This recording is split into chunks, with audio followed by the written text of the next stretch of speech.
Yeah, I'd like to get a 10-piece McNugget and a bunch of the Szechuan sauce, like as much as you're allowed to give me. Welcome to Watch Mojo, and today we're looking at behind-the-scenes secrets, scandals, or strange occurrences that could change the way you watch several Cartoon Network series. As I said, they've been advised not to speak about the case. Have they been advised to act like they're not taking this serious? Number 10. A more mature pitch. The Powerpuff Girls. Sugar, spice, and everything nice. These were the ingredients chosen to create the perfect little girl. While the fight scenes could get intense in the Powerpuff Girls, the show still knew how to keep the brand safe for the younger audience. However, when the series was conceived, creator Craig McCracken had a slightly more mature version for Townsville's heroes. They were originally called the Whoop-Ass Girls. Instead of Chemical X, the extra ingredient was a can of whoop-ass. The girls didn't have their unique personalities, and our heroes didn't just beat up the bad guys, they finished the job.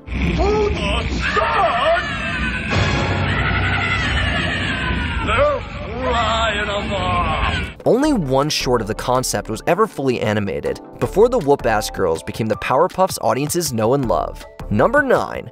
Controversy after controversy. Dexter's Laboratory. Who's that? Hey, he's got our sauces. Who does he think he is? Hey, nobody invited you! Seen as a crown jewel in Cartoon Network's golden age, Dexter's Laboratory still managed to find itself in hot water thanks to 2 banned episodes. Dial M for Monkey Barbecuer and Rude Removal. It was rumored that Barbecuer was banned for having one of its characters portrayed as a hurtful stereotype. The Master has chosen planet Earth as his main course, so let the feast begin!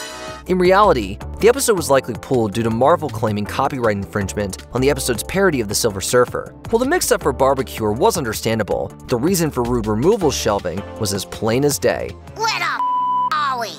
Beats the out of me! It was deemed too crass for Cartoon Network's taste, and rarely saw the light of day until 2013, when it was uploaded online. Number 8. No toy sales, no show. Young Justice. Given its critical acclaim, one can only imagine how disappointed DC fans were when Young Justice was first canceled. This team has had successes, but much remains to be done. Rumors swirled that it was axed because it had more female viewers than the targeted male audience. Co-developer Greg Weisman confirmed this wasn't the case, but the actual reason wasn't any better. Mattel helped fund the show through merchandising, but they weren't happy with the toy sales. Yes, but have you nothing more to offer? We do have more to offer. The company dropped out, forcing Cartoon Network to cancel the series after its 2nd season. Corporate greed threatened to kill the art, but the show was eventually brought back to life through streaming services. Excellent work, Alpha Squad. Textbook op, truly. Number 7. Censorship Down Under. Various. Censorship is something that many cartoons have to face one way or another. Even if shows hide their more mature jokes well, not everything can sneak through. Coffee.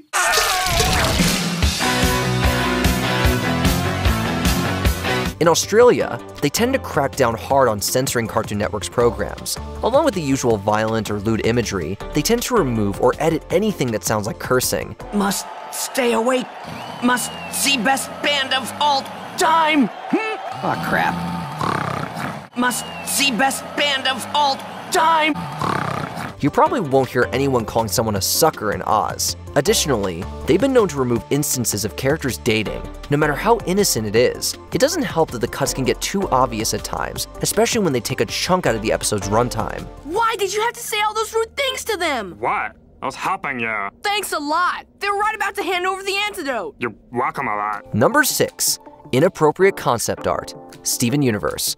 We're not human, so who are we to speak for human people of color? Well, yeah, you can't do that, but you can speak for yourselves. You're allies. Fans of Steven Universe still praise the series for its art style and themes of acceptance, which might make this next entry a little surprising. The original print of the Steven Universe Art and Origins book featured concept art for an unused character named Concrete.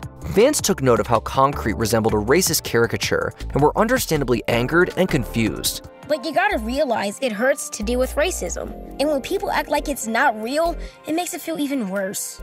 You have to acknowledge racism to work against it.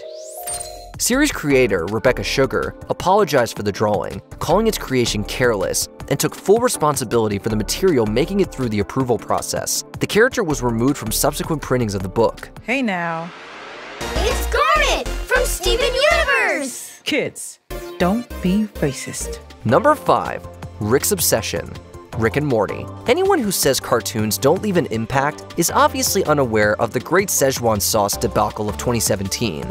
In the Rick and Morty episode, The Rick Shank Rickdemption, Rick mentions how much he's obsessed with the promotional sauce McDonald's made in 1998.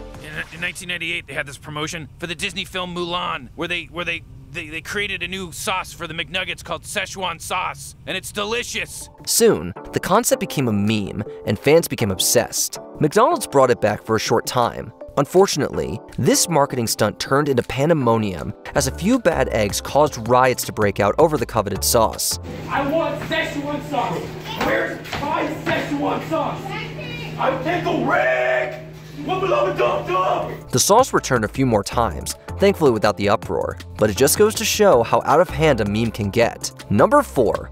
No love for Space Ghost. Space Ghost Coast to Coast. Ever been interviewed by a cartoon superhero before? This is my sixth? No, never. And I have never, ever. This is a real treat for me. One of the more unique gems in Cartoon Network history, Space Ghost Coast to Coast was an animated parody talk show featuring live-action celebrity guest stars. However, it's honestly a miracle the show got made at all, since the studio wouldn't give them any money for production. Look, every time I move my arm, it costs the Cartoon Network $42. To make up for this, the creators had to rely on recycled footage from the original Space Ghost cartoon. Additionally, the celebrity guests on the show sometimes found the concept a little too bizarre, so the interviews had mixed results. In one infamous case, the Bee Gees interview only had around 19 seconds of usable footage because they couldn't take it seriously at all. This is the Bee Gees. Boy, if only we could really just fry them. Number 3. Trust Issues. Teen Titans Go. Despite its long-term success, many viewers can't help but compare Teen Titans Go to the original Teen Titans. Look at those guys. So tall. And such big hands. Many argue that the spin-off is inferior to its critically acclaimed predecessor. Believe it or not, the voice actors allegedly shared these sentiments when the show was first announced. You know, I thought they were the baby versions of us, but I think they're actually the jerk versions of us. Having voiced their respective characters for so long, some had their doubts about the new series, and may have even suggested dialogue tweaks to lines that felt out of character. But all worked out for the best, because in the final output, the actors' chemistry blends well with the show's irreverent humor. Whose voice does you do? Yours, fool. What's your real voice sound like, though? What are you talking about, Beast Boy? This is my real's voice. Weird. Number 2. Foster's Sad Origins. Foster's Home for Imaginary Friends. I'm sorry, but imaginary friends don't belong in the Lost and Found. But I am lost. My little girl left me here when she was gonna go visit her grandma. On the whole, the colorful and zany Foster's Home for Imaginary Friends is one of Cartoon Network's strongest programs. But where did the show's concept come from? Series creator Craig McCracken has said that he was inspired by when he and his wife adopted 2 dogs from an animal shelter. Bringing his new dogs home caused McCracken to wonder about their history. Eventually, he decided to explore those ideas with imaginary friends, and the rest was history. Man, I tell you, if it wasn't for this little lady, none of us would even be here. Because, you see, she's the one who had the bright idea to open up her own home and give us forgotten imaginary friends a second chance. I mean, how cool is that? While it isn't a dark show, knowing the origins of it could put it in a new light. Before we continue, be sure to subscribe to our channel and ring the bell to get notified about our latest videos. You have the option to be notified for occasional videos or all of them. If you're on your phone, make sure you go into your settings and switch on notifications. Number 1. The Mooninites Cause a Panic. Aqua Teen Hunger Force. In 2007, Adult Swim's Aqua Teen Hunger Force caught the attention of the media, but not in a good way. It was January of 2007. Dozens of electronic devices placed all around the city to promote the Cartoon Network show Aqua Teen Hunger Force, but they were mistaken to be bombs.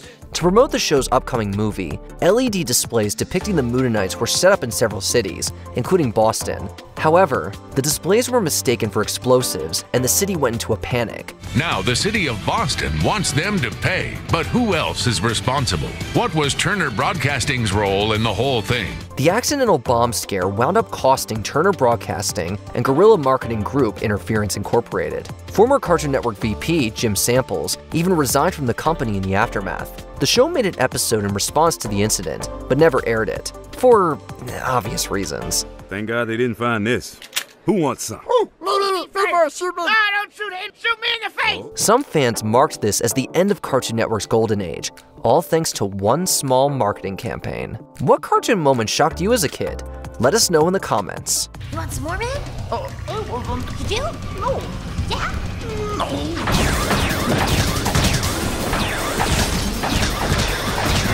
Did you enjoy this video? Check out these other clips from WatchMojo, and be sure to subscribe and ring the bell to be notified about our latest videos.